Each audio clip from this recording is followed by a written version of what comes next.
یہ فیصلہ یہودی شریعت کے مطابق تھا، بلکہ ان کی شریعت کے فیصلے کے مقابلے میں زیادہ رحم اور نرمی پر مبنی تھا۔ سیدنا سعد رضی اللہ عنہ کے اس فیصلے کے بعد بنو قریظہ کو مدینہ منورہ لایا گیا اور بنو نجار کی ایک عورت کے گھر میں قید کر دیا گیا۔ یہ حارث کی بیٹی تھی۔ اس کے بعد مدینہ منورہ کے بازار میں خندقیں کھودی گئیں، پھر انہیں ایک ایک گروہ کر کے لے جایا گیا اور ان خندقوں میں ان کی گردنیں ماری گئیں۔ ان کی تعداد 400 کے قریب تھی۔ یہ بھی کہا جاتا ہے کہ 6 اور 700 کے درمیان تھی۔ انہی کے ساتھ بنو نذیر کا سردار حیی بن اخطب بھی مارا گیا۔ یہ یہود کے ان 20 سرداروں میں سے تھا جنہوں نے قریش اور غطفان کو غزوہ احزاب کے لیے تیار کیا تھا۔ پھر بنو قریظہ کے پاس آ کر انہیں عہد شکنی پر اکسایا تھا، یہاں تک کہ انہوں نے مسلمانوں کی زندگی کے مشکل ترین اوقات میں ان کے ساتھ غداری کی تھی، اور غداری کرتے وقت حیی بن اخطب سے یہ شرط لگائی تھی کہ یہ بھی ان کے ساتھ رہے گا اور جو حشر ان کا ہوگا وہی اس کا بھی ہوگا۔ چنانچہ محاصرہ ختم ہونے اور ہتھیار ڈال دینے کے بعد یہ بھی ان کے ساتھ قتل کر دیا گیا۔ جب بنو قریظہ کا کام تمام ہو گیا تو بندہ صالح سیدنا سعد بن معاذ رضی اللہ عنہ کی دعا قبول ہو گئی۔ وہ مسجد نبوی کے ایک خیمے میں تھے تاکہ نبی صلی اللہ علیہ وسلم قریب ہی سے ان کی عیادت کر لیا کریں۔ ایک دن ان کے اوپر سے ایک بکری گزر گئی، اس سے ان کا زخم تازہ ہو گیا اور ہنسلی کی ہڈی کے پاس سے خون بہہ نکلا۔ اس قدر خون جاری ہوا کہ ان کی موت واقع ہو گئی۔ ان کا جنازہ مسلمانوں کے ساتھ ساتھ فرشتوں نے بھی اٹھایا اور ان کی موت پر رحمان کا عرش لرز اٹھا۔ ادھر ابو لبابہ رضی اللہ عنہ پر 6 راتیں گزر چکی تھیں۔ نماز کے لیے ان کی بیوی انہیں کھول دیتی تھی، اس کے بعد وہ پھر خود کو ستون سے باندھ لیتے تھے۔ آخر سیدہ ام سلمہ رضی اللہ عنہا کے گھر میں ان کی توبہ نازل ہوئی۔ سیدہ ام سلمہ رضی اللہ عنہا نے انہیں بشارت دی تو لوگ انہیں کھولنے کے لیے دوڑ پڑے، لیکن انہوں نے ان سب کو روک دیا اور کہا، رسول اللہ صلی اللہ علیہ وسلم کے سوا مجھے کوئی نہ کھولے۔ آخر نبی کریم صلی اللہ علیہ وسلم نماز فجر کے لیے نکلے تو انہیں کھول دیا۔ غزوہ بنو قریظہ کے بعد مسلمانوں نے اور کئی فوجی کاروائیاں انجام دی۔ ان میں اہم کاروائیاں یہ ہیں: سمامہ بن اسال نبی صلی اللہ علیہ وسلم کو اور آپ کے لائے ہوئے دین کو سخت ناپسند کرتے تھے، چنانچہ محرم 6 ہجری میں مسلمہ کذاب کے حکم سے بھیس بدل کر نبی صلی اللہ علیہ وسلم کو قتل کرنے نکلے۔ ادھر نبی صلی اللہ علیہ وسلم نے محمد بن مسلمہ رضی اللہ عنہ کو 30 سواروں کے ساتھ زریہ کے اطراف میں بھیجا تھا تاکہ بنی بکر بن کلاب کو تنبیہ کریں۔ زریہ بصرہ کے راستے میں مدینہ منورہ سے 7 رات کے فاصلے پر واقع ہے۔ ان سواروں نے واپس آتے ہوئے سمامہ بن اسال کو دیکھ لیا، انہیں ان پر شک گزرا، چنانچہ گرفتار کر کے مدینہ منورہ لے آئے اور مسجد کے ایک ستون سے باندھ دیا۔ نبی کریم صلی اللہ علیہ وسلم وہاں سے گزرے تو فرمایا، سمامہ تمہارے نزدیک کیا ہے؟ انہوں نے کہا، اے محمد، میرے نزدیک خیر ہے۔ اگر قتل کرو گے تو ایک خون والے کو قتل کرو گے، اگر احسان کرو گے تو ایک قدردان پر احسان کرو گے، مال چاہتے ہو تو مانگو، جو چاہو گے دیا جائے گا۔ نبی صلی اللہ علیہ وسلم ان کی بات سن کر مسکرا دیے اور انہیں ان کے حال پر چھوڑ کر آگے بڑھ گئے۔ دوسرے دن نبی کریم صلی اللہ علیہ وسلم پھر اس طرف سے گزرے تو آپ نے فرمایا، سمامہ تمہارا کیا حال ہے؟ وہ بولے، میں ٹھیک ہوں۔ اگر قتل کرو گے تو ایک قصاص والے کو قتل کرو گے، اگر احسان کرو گے تو ایک قدردان پر احسان کرو گے، اگر مال چاہتے ہو تو مانگو، جو چاہو گے دیا جائے گا۔ آپ ان کی بات سن کر مسکرائے اور آگے بڑھ گئے۔ تیسرے دن پھر یہی گفتگو ہوئی۔ اس روز آپ نے فرمایا، سمامہ کو چھوڑ دو۔ صحابہ کرام رضی اللہ عنہم نے انہیں چھوڑ دیا۔ اس کے بعد انہوں نے غسل کیا اور مسلمان ہو گئے۔ اسلام لانے کے بعد وہ بولے، اللہ کی قسم، اسلام لانے سے پہلے روئے زمین پر کوئی چہرہ میرے نزدیک آپ کے چہرے سے زیادہ قابل نفرت نہیں تھا، لیکن اب آپ کا چہرہ میرے نزدیک روئے زمین پر سب سے زیادہ محبوب ہو گیا ہے، اور اللہ کی قسم، روئے زمین پر کوئی دین میرے نزدیک آپ کے دین سے زیادہ ناپسندیدہ نہیں تھا، مگر اب آپ کا دین میرے نزدیک تمام ادیان سے زیادہ پسندیدہ ہو گیا ہے۔ واپسی پر سیدنا سمامہ رضی اللہ عنہ عمرے کے لیے مکہ گئے تو قریش نے انہیں اسلام لانے پر ملامت کی۔ اس پر وہ بولے، اللہ کی قسم، تمہارے پاس یمامہ سے گندم کا ایک دانہ بھی نہیں آئے گا، جب تک رسول اللہ صلی اللہ علیہ وسلم اس کی اجازت نہ دے دیں۔ چنانچہ واپسی پر انہوں نے اہل مکہ کے لیے گندم فروخت کرنے کی ممانعت کر دی، جس سے وہ مشکل میں پڑ گئے، یہاں تک کہ انہوں نے نبی صلی اللہ علیہ وسلم کو خط لکھا، اس میں اپنی قرابت کا واسطہ دیا اور درخواست کی کہ آپ سمامہ کو لکھ دیں وہ گندم فروخت کرنے کی اجازت دے دیں۔ آپ نے سمامہ رضی اللہ عنہ کو لکھ دیا۔ بنو لحیان وہی ہیں جنہوں نے رجی کے مقام پر دھوکے سے 8 صحابہ کرام رضی اللہ عنہم کو شہید کیا تھا اور 2 کو اہل مکہ کے ہاتھوں فروخت کر دیا تھا، جہاں وہ بے دردی سے شہید کر دیے گئے تھے۔ یہ لوگ حجاز کے بہت اندر عصفان کی حدود میں آباد تھے، اس لیے نبی صلی اللہ علیہ وسلم نے ان سے انتقام لینے میں قدر تاخیر سے کام لیا۔ جب کفار کے مختلف گروہوں میں پھوٹ پڑ گئی اور آپ دشمنوں سے کسی قدر مطمئن ہو گئے تو آپ نے مدینہ منورہ کا انتظام ابن ام مکتوم رضی اللہ عنہ کو سونپ کر 200 صحابہ اور 20 گھوڑوں کے ساتھ ربیع الاول 6 ہجری میں بنو لحیان کا رخ کیا اور یلغار کرتے ہوئے بطن غران تک پہنچ گئے۔ یہ امج اور عصفان کے درمیان بطن غران نامی ایک وادی ہے اور اسی جگہ آپ کے صحابہ کرام رضی اللہ عنہم کو شہید کیا گیا تھا۔ آپ نے ان کے لیے دعائے رحمت کی، 2 روز تک یہیں قیام فرمایا۔ ادھر بنو لحیان کو آپ کی آمد کی خبر مل گئی، وہ پہاڑوں کی طرف بھاگ گئے، ان کا کوئی آدمی ہاتھ نہ آ سکا۔ پھر آپ نے عصفان کا قصد کیا اور وہاں سے 10 سواروں کا دستہ آگے بھیجا تاکہ قریش ان کی آمد کا حال سن کر مرعوب ہو جائے۔ اس دستے نے قراء الغمیم تک کا چکر لگایا۔ اس کے بعد آپ کل 14 دن مدینہ منورہ سے باہر گزار کر واپس مدینے لوٹ آئے۔ جمادی الاولیٰ 6 ہجری میں رسول اللہ صلی اللہ علیہ وسلم نے سیدنا زید بن حارثہ رضی اللہ عنہ کو 170 سواروں کے ساتھ عیس کی جانب روانہ فرمایا۔ انہیں روانہ کرنے کا مقصد یہ تھا کہ وہ شام سے آنے والے ایک قریشی قافلے کو پکڑیں۔ اس قافلے کے سربراہ رسول اللہ صلی اللہ علیہ وسلم کی صاحبزادی سیدہ زینب رضی اللہ عنہا کے شوہر ابو العاص بن ربیع تھے۔ اس مہم میں قریش کے ایک قافلے کا مال ہاتھ آیا، لیکن ابو العاص بھاگ نکلنے میں کامیاب ہو گئے اور سیدھے مدینہ منورہ جا پہنچے۔ انہوں نے سیدہ زینب رضی اللہ عنہا کی پناہ لے لی اور ان سے کہا، رسول اللہ صلی اللہ علیہ وسلم سے کہیں آپ قافلے کا سامان واپس کر دیں۔ سیدہ زینب رضی اللہ عنہا نے سفارش کی تو نبی کریم صلی اللہ علیہ وسلم نے چھوٹی بڑی ہر چیز واپس کر دی۔ ابو العاص سارا مال لے کر مکے پہنچے، امانتیں ان کے مالکوں کے حوالے کی، پھر مسلمان ہو کر مدینہ منورہ آ گئے۔ نبی کریم صلی اللہ علیہ وسلم نے پہلے ہی نکاح کے تحت سیدہ زینب رضی اللہ عنہا کو انہیں واپس کر دیا۔ یہ واپسی 3 سال سے کچھ زیادہ عرصہ بعد ہوئی تھی۔ رسول اللہ صلی اللہ علیہ وسلم نے اس دوران میں مزید کئی سرایا بھیجے جن کا دشمن کی سرکشی توڑنے، ان کے شر کی آگ بجھانے اور دور دراز علاقوں میں امن پھیلانے میں بڑا اثر تھا۔ پھر آپ کے پاس کچھ اس طرح کی خبریں آئیں کہ آپ غزوہ بنو المصطلق کے لیے تشریف لے گئے۔ یہ غزوہ 5 ہجری یا 6 ہجری میں ہوا۔ بنو المصطلق قبیلہ خزاعہ کی ایک شاخ تھی۔ قبیلہ خزاعہ کے لوگ عام طور پر رسول اللہ صلی اللہ علیہ وسلم کے خیر خواہ تھے، مگر یہ شاخ قریش کی طرفدار تھی۔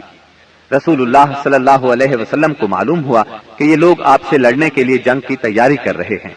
آپ نے اس خبر کی تحقیق کے لیے بریدہ بن حسیب رضی اللہ عنہ کو بھیجا۔ ان سے معلوم ہوا کہ خبر درست ہے، لہٰذا آپ نے مدینہ منورہ کا انتظام سیدنا زید بن حارثہ رضی اللہ عنہ کو سونپا، اور یہ بھی کہا جاتا ہے کسی اور کو سونپا، اور بنو المصطلق کی طرف یلغار کرتے ہوئے نکلے تاکہ بالکل اچانک ان پر ٹوٹ پڑے۔ آپ کے ساتھ 700 صحابہ کرام تھے، اور بنو المصطلق اس وقت قدید کے اطراف میں ساحل کے قریب مریسی نامی ایک چشمے پر پڑاؤ ڈالے ہوئے تھے۔ آپ نے اس حال میں ان پر چھاپا مارا کہ وہ غافل تھے، بعض کو قتل کیا، عورتوں اور بچوں کو گرفتار کیا اور مال مویشی پر قبضہ کر لیا۔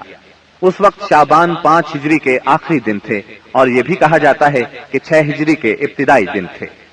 قیدیوں میں بنو المصطلق کے رئیس حارث بن ابی زرار کی صاحبزادی جویریہ بھی تھی۔ مدینہ منورہ آ کر ان کے اسلام لانے پر نبی صلی اللہ علیہ وسلم نے انہیں آزاد کر کے ان سے شادی کر لی۔ اس پر صحابہ کرام نے بنو المصطلق کے 100 گھرانے آزاد کر دیے۔ یہ پہلے ہی مسلمان ہو چکے تھے۔ صحابہ کرام نے انہیں آزاد کرتے ہوئے کہا، یہ رسول اللہ صلی اللہ علیہ وسلم کے سسرال کے لوگ ہیں، اس طرح ام المومنین سیدہ جویریہ رضی اللہ عنہا اپنی قوم کے لیے نہایت عظیم اور برکت والی خاتون ثابت ہوئیں۔ اس غزوے سے واپسی پر جب مسلمانوں کے پاس پینے کے لیے اور وضو کے لیے پانی نہ بچا تو تیمم کا حکم نازل ہوا۔ اسی سال پردے کا حکم نازل ہوا۔ مسلمان عورتوں اور مردوں کو نگاہ نیچی رکھنے کا حکم دیا گیا۔ پردے کے متعلق احکامات سورہ نور کی آیت 30 اور 31 میں تفصیل سے موجود ہیں۔ پردے کے اس حکم سے پاکیزہ خواتین بلکہ سبھی خواتین کی عزت و عصمت کو ہمیشہ کے لیے پناہ گاہ مل گئی اور انسانی معاشرے میں عورتوں کی عزت اور وقار کو انتہائی قابل قدر تحفظ مل گیا۔ اس طرح عورتوں کے لیے احترام میں اس قدر اضافہ ہوا کہ جو کائنات کے کسی اور نظام نے عورتوں کو عطا نہیں کیا تھا۔ خواتین کو اگر اپنا مقام، مرتبہ، حیثیت اور اہمیت معلوم کرنا ہو تو انہیں تعلیم اسلام کے راستے میں یہ سب کچھ میسر ہوگا۔ چند سال پہلے تک اسلام کے راستے میں مصائب اور مشکلات کے پہاڑ حائل تھے، لیکن اب رسول اللہ صلی اللہ علیہ وسلم کے اعجاز، اخلاق اور تدبر سے اور مسلمانوں کے اخلاص، ایثار اور کوششوں سے وہ ایک ایک کر کے دور ہو گئے۔ اب اسلام کی ترقی کی راہ میں بس دو ہی رکاوٹیں رہ گئی تھیں، ایک مکہ کے مشرک، دوسرے خیبر کے یہودی۔ مکے کے مشرکوں سے آپ یہ چاہتے تھے کہ وہ اسلام کی تحریک کو امن و امان سے آگے بڑھنے دیں، اور جو لوگ خوشی سے اسلام کے حلقے میں آنا چاہیں انہیں یہ موقع دیا جائے۔ مکہ معظمہ میں غریب اور کمزور مسلمان عورتوں، بچوں اور بے بس مسلمان مردوں کو جو نظر بند کر رکھا ہے انہیں مدینہ منورہ آنے دیا جائے۔ مسلمانوں کو مکہ آنے جانے اور خانہ کعبہ کے طواف اور حج کی آزادی مل جائے۔ دوسری طرف رسول اللہ صلی اللہ علیہ وسلم خیبر کے یہود سے صرف یہ چاہتے تھے کہ وہ اسلام کی طاقت کو تسلیم کر لیں۔ یہ دونوں رکاوٹیں اس سال کے دوران صلح حدیبیہ اور یہود کے مکمل خاتمے سے دور ہو گئیں۔ مہاجرین کو مکہ معظمہ چھوڑے قریباً 6 سال بیت چکے تھے۔ کچھ لوگ کعبے کی زیارت کو بہت ترس رہے تھے اور کچھ اپنے رشتہ داروں سے ملنے کے لیے بے چین تھے۔ دونوں جذبے فطری تھے۔ ہجرت کے مقدس فریضے نے اس فطری جذبے کو دبا دیا تھا۔ ہجرت کے 6 سال مدینہ منورہ میں رسول اللہ صلی اللہ علیہ وسلم کو خواب دکھلایا گیا کہ آپ اور آپ کے صحابہ امن کے ساتھ مسجد حرام میں داخل ہوئے۔ آپ نے خانہ کعبہ کی کنجی لی اور صحابہ کرام سمیت بیت اللہ کا طواف اور عمرہ کیا۔ پھر کچھ لوگوں نے سروں کو منڈوایا اور کچھ نے قصر کروایا۔ آپ نے صحابہ کرام رضی اللہ عنہم کو اس خواب کی اطلاع دی اور یہ بتلایا کہ آپ عمرہ ادا فرمائیں گے، لہذا صحابہ کرام بھی سفر کے لیے تیار ہو گئے۔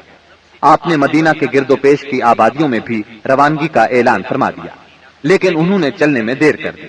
رسول اللہ صلی اللہ علیہ وسلم پیر کے روز یکم ذی قعد 6 ہجری کو 1400 مہاجرین و انصار کے ساتھ مدینہ منورہ سے روانہ ہوئے اور اپنے ساتھ قربانی کے جانور بھی لیے تاکہ لوگ جان لیں کہ آپ جنگ کے لیے نہیں عمرے کے لیے جا رہے ہیں۔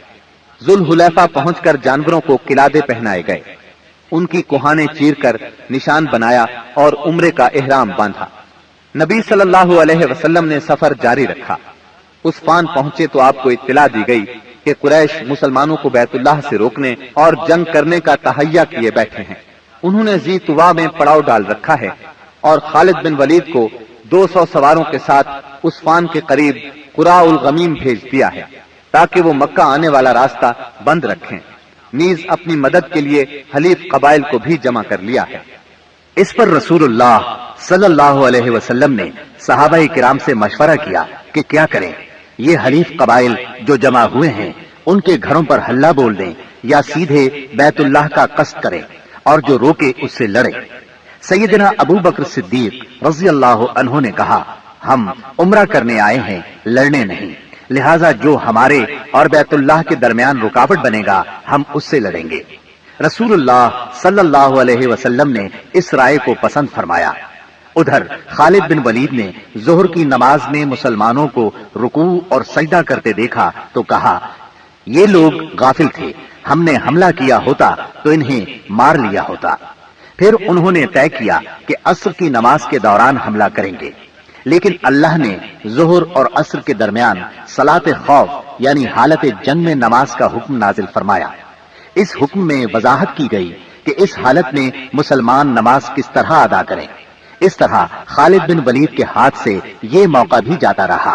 پھر رسول اللہ صلی اللہ علیہ وسلم نے اس راستے کو چھوڑ کر ایک دوسرا راستہ اختیار کیا اور مکے سے نیچے داہنے ہاتھ چل کر سنیت المرار پہنچ گئے، جہاں سے حدیبیہ میں اترتے ہیں۔ وہاں پہنچے تو آپ کی اونٹنی بیٹھ گئی۔ لوگوں نے اسے اٹھانے کی کوشش کی تو بھی نہ اٹھی۔ اب لوگوں نے کہا قصوا اڑ گئی ہے۔ اس پر آپ نے فرمایا قصوا اڑی نہیں، اور نہ یہ اس کی عادت ہے، بلکہ اسے اس ہستی نے روک رکھا ہے جس نے ہاتھی کو روک دیا تھا۔ پھر آپ نے فرمایا اللہ کی قسم، یہ لوگ مجھ سے کسی بھی ایسے معاملے کا مطالبہ نہیں کریں گے جس میں اللہ کی حرمتوں کی تعظیم کر رہے ہوں، مگر میں اسے ضرور تسلیم کر لوں گا۔ اس کے بعد آپ نے اونٹنی کو ڈانٹا تو وہ اچھل کر کھڑی ہو گئی۔ پھر آپ نے آگے بڑھ کر حدیبیہ میں پڑاؤ ڈالا۔ اس کے بعد بدیل بن ورقہ خزائی خزاعہ کی ایک جماعت کے ساتھ آیا۔ یہ لوگ رسول اللہ صلی اللہ علیہ وسلم کے خیر خواہ تھے۔ اس نے بتایا کہ قریش آپ سے جنگ کرنے اور آپ کو بیت اللہ سے روکنے کا تہیہ کیے بیٹھے ہیں۔ آپ نے اس سے فرمایا ہم صرف عمرہ کرنے آئے ہیں، لڑائی کے لیے نہیں آئے، اور ہم صلح کے لیے تیار ہیں، لیکن اگر قریش نے لڑائی ہی پر اصرار کیا تو ہم اس وقت تک لڑتے رہیں گے جب تک کہ میرا سر تن سے جدا نہیں ہو جاتا یا اللہ کا حکم نافذ نہیں ہو جاتا۔ بدیل نے واپس پلٹ کر یہ بات قریش کو بتائی۔ انہوں نے مکرز بن حفص کو بھیجا۔ آپ نے اس سے بھی وہی بات کہی جو بدیل سے کہی تھی۔ اس کے بعد قریش نے حلیف قبائل کے سردار حلیس بن القمہ کو بھیجا۔ جب وہ نمودار ہوئے تو رسول اللہ صلی اللہ علیہ وسلم نے فرمایا یہ شخص ایسی قوم سے تعلق رکھتا ہے جو قربانی کے جانوروں کا بہت احترام کرتی ہے، لہٰذا جانوروں کو کھڑا کر دو۔ صحابہ کرام نے جانوروں کو کھڑا کر دیا اور خود بھی لبیک پکارتے ہوئے اس کا استقبال کیا۔ اس نے یہ حالت دیکھی تو کہا سبحان اللہ، ان لوگوں کو بیت اللہ سے روکنا ہرگز مناسب نہیں۔ بھلا یہ کیا کہ لخم، جزام اور حمیر کے لوگ تو حج کریں اور عبد المطلب کا بیٹا بیت اللہ سے روک دیا جائے۔ بیت اللہ کے رب کی قسم قریش برباد ہوئے، یہ لوگ عمرہ کرنے آئے ہیں۔ قریش نے یہ بات سنی تو کہا بیٹھ جاؤ، تم اعرابی ہو، تمہیں چال بازیوں کا علم نہیں۔ اس کے بعد قریش نے عروہ بن مسعود ثقفی کو بھیجا۔ اس نے آ کر بات کی۔ رسول اللہ صلی اللہ علیہ وسلم نے اس سے بھی وہی کہا جو بدیل سے کہا تھا۔ اس نے دربار نبوت کی کیفیت دیکھی تو دنگ رہ گیا۔ اس نے مکہ واپس جا کر کہا میں نے قیصر و کسریٰ کے دربار دیکھے ہیں، مگر جیسے جانثار محمد بن عبداللہ کو ملے ہیں ان کی کوئی مثال نہیں۔ ان کے نبی جب وضو کرتے ہیں تو یہ لوگ وضو کا پانی زمین پر نہیں گرنے دیتے۔ اب رسول اللہ صلی اللہ علیہ وسلم نے طے کیا کہ قریش کے پاس ایک سفیر بھیجیں جو انہیں یقین دلائے کہ آپ عمرہ ہی کے لیے آئے ہیں۔ چنانچہ آپ نے سیدنا عثمان بن عفان رضی اللہ عنہ کو روانہ فرمایا اور انہیں یہ حکم بھی دیا کہ وہ مکہ کے کمزور مومن مردوں اور عورتوں کے پاس جا کر انہیں قریب ہی فتح کی بشارت سنائیں اور یہ بتلا دیں کہ اللہ تعالی اپنے دین کو مکہ میں ظاہر اور غالب کرنے والا ہے، یہاں تک کہ کسی کو ایمان چھپانے کی ضرورت نہیں ہوگی۔ سیدنا عثمان رضی اللہ عنہ ابان بن سعید اموی کی پناہ میں مکہ معظمہ کے اندر داخل ہوئے اور پیغام پہنچایا۔ قریش نے سیدنا عثمان کو پیشکش کی کہ بیت اللہ کا طواف کر لیں۔ اس پر سیدنا عثمان رضی اللہ عنہ نے فرمایا یہ کیسے ممکن ہے کہ رسول اللہ صلی اللہ علیہ وسلم کو تو بیت اللہ سے روک دیا جائے اور عثمان طواف کرے۔ پھر انہوں نے سیدنا عثمان رضی اللہ عنہ کو روک لیا۔ غالباً وہ چاہتے تھے کہ آپس میں مشورہ کر لیں، پھر جواب سمیت انہیں رخصت کریں، لیکن ان کے واپس پہنچنے میں دیر ہوئی تو مسلمانوں میں یہ افواہ پھیل گئی کہ انہیں قتل کر دیا گیا ہے۔ چونکہ قاصد کے قتل کا مطلب اعلان جنگ ہے، اس لیے رسول اللہ صلی اللہ علیہ وسلم نے فرمایا ہم اس جگہ سے ٹل نہیں سکتے یہاں تک کہ ان لوگوں سے مارکہ آرائی نہ کر لیں۔ پھر آپ نے ایک درخت کے نیچے 1400 صحابہ کرام سے بیعت لی۔ صحابہ نے بڑی گرمجوشی کے ساتھ موت پر اور میدان سے نہ بھاگنے پر بیعت کی۔ اس موقع پر رسول اللہ صلی اللہ علیہ وسلم نے اپنا ایک ہاتھ دوسرے ہاتھ سے پکڑ کر فرمایا یہ عثمان کا ہاتھ ہے۔ لیکن جب بیعت مکمل ہو چکی تو سیدنا عثمان رضی اللہ عنہ بھی آ گئے۔ اللہ نے اس بیعت کی فضیلت میں سورۃ الفتح کی آیت 18 نازل فرمائی۔ لقد رضي الله عن المؤمنين إذ يبايعونك تحت الشجرة یقیناً اللہ مومنین سے راضی ہوا جب وہ آپ سے درخت کے نیچے بیعت کر رہے تھے، اور یہیں سے اس کا نام بیعت رضوان مشہور ہوا۔ قریش نے اس بیعت کا حال سنا تو ان پر بڑا زبردست روب طاری ہوا اور انہوں نے صلح کرنے کے لیے سہیل بن عمرو کو بھیجا۔ سہیل بن عمرو نے لمبی گفتگو کی، آخرکار یہ شرائط طے ہوئی۔ نمبر 1، رسول اللہ صلی اللہ علیہ وسلم اس سال مکے میں داخل ہوئے بغیر لوٹ جائیں گے، اگلے سال مکے آئیں گے اور 3 روز قیام کریں گے۔ ان کے ساتھ کوئی ہتھیار نہیں ہوگا، صرف تلواریں ہوں گی، وہ بھی میدان کے اندر۔ نمبر 2، فریقین میں 10 سال کے لیے جنگ بند رہے گی۔ نمبر 3، جو شخص محمد صلی اللہ علیہ وسلم کے عہد میں داخل ہونا چاہے داخل ہو سکتا ہے، اور جو قریش کے عہد میں داخل ہونا چاہے داخل ہو سکتا ہے۔ نمبر 4، قریش کا جو آدمی مسلمانوں کی پناہ میں جائے گا مسلمان اسے قریش کے حوالے کر دیں گے، لیکن مسلمانوں کا جو آدمی قریش کی پناہ میں آئے گا قریش اسے واپس نہیں کریں گے۔ نمبر 5، اس کے بعد آپ نے سیدنا علی رضی اللہ عنہ کو بلایا اور املا کرائی کہ لکھو بسم اللہ الرحمن الرحیم۔ اس پر سہیل بن عمرو نے کہا، ہم نہیں جانتے کہ رحمان کیا ہے، آپ بسمک اللہم لکھیں۔ رسول اللہ صلی اللہ علیہ وسلم نے انہیں یہی لکھنے کا حکم فرمایا۔ پھر آپ نے املا لکھوائی، یہ وہ بات ہے جس پر محمد رسول اللہ نے مصالحت کی ہے۔ اس پر سہیل نے کہا، اگر ہم جانتے کہ آپ اللہ کے رسول ہیں تو آپ کو پھر ہم نہ تو بیت اللہ سے روکتے اور نہ آپ سے جنگ کرتے، لہٰذا آپ محمد بن عبداللہ لکھوائیں۔ آپ نے فرمایا، میں اللہ کا رسول ہوں اگرچہ تم جھٹلاؤ۔ پھر آپ نے سیدنا علی رضی اللہ عنہ کو حکم فرمایا، لفظ رسول اللہ کو مٹا کر محمد بن عبداللہ لکھیں۔ سیدنا علی رضی اللہ عنہ نے مٹانا گوارا نہ کیا، اس لیے نبی کریم صلی اللہ علیہ وسلم نے خود اپنے دست مبارک سے مٹایا۔ پھر پوری دستاویز کے 2 نسخے لکھے گئے، ایک نسخہ قریش کے لیے، دوسرا مسلمانوں کے لیے۔ صلح نامہ حدیبیہ کی شرائط ظاہر میں بہت سخت تھی، اسی لیے بعض پرجوش مسلمانوں کو ان کے ماننے میں تأمل ہو رہا تھا، لیکن جب خود رسول اللہ صلی اللہ علیہ وسلم ان کو مان چکے تو پھر انکار کی جرت کون کرتا؟ اور پھر چند ہی دنوں بعد معلوم ہو گیا کہ یہ شرائط اسلام کے حق میں بے حد فائدہ مند تھی۔ ابھی صلح نامہ لکھا جا رہا تھا کہ قریش کے نمائندے سہیل بن عمرو کے صاحبزادے ابو جندل بیڑیاں گھسیٹتے آ پہنچے۔ سہیل نے ان کی واپسی کا مطالبہ کر دیا۔ نبی کریم صلی اللہ علیہ وسلم نے فرمایا، ابھی تو تحریر مکمل بھی نہیں ہوئی۔ اس پر سہیل نے کہا، تب میں آپ سے صلح ہی نہیں کرتا۔ آپ نے فرمایا، اچھا تم اسے میری خاطر چھوڑ دو۔ اس نے کہا، یہ بھی نہیں ہو سکتا۔ پھر سہیل نے ابو جندل کو مارا۔ ابو جندل نے چیخ کر کہا، مسلمانوں، کیا میں مشرکین کی طرف واپس کیا جاؤں گا کہ وہ مجھے میرے دین سے فتنے میں ڈالیں؟ اس پر اللہ کے رسول صلی اللہ علیہ وسلم نے فرمایا، صبر کرو اور ثواب کا باعث سمجھو، اللہ تمہارے لیے اور تمہارے علاوہ جو دوسرے کمزور مسلمان ہیں ان سب کے لیے کشادگی اور پناہ کی جگہ بنائے گا۔